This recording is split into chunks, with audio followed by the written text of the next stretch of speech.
મારે કેક બનાવી છે, પણ મને એવો વિચાર આવે કે મારી પાસે તો ઓવન નથી અને કેકને બેક કરવાના વાસણો પણ નથી, અને જો આટલો બધો ખર્ચો કરીને હું કેક બનાવીશ અને કેક સારી નહીં બને તો એવો વિચાર લગભગ બધાને આવતો જ હોય.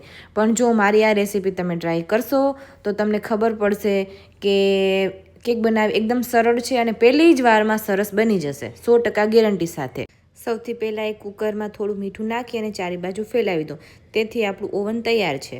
પછી વિડીયો મુજબ એક પછી એક બધા ઇન્ગ્રીડિયન્ટ્સ મેળવી અને સરસ એવું બેટર તૈયાર કરી લો. અને જો સોડા છે એનું માપ અડધું રાખવાનું છે અને બેકિંગ પાવડર છે એનું માપ એનાથી વધારે લેવાનું છે.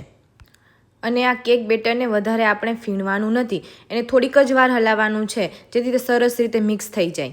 તમે કેક માટે જે પણ સામગ્રી વાપરો છો તે ધ્યાન રાખવાનું કે રૂમ ટેમ્પરેચર ઉપર જ હોવી જોઈએ.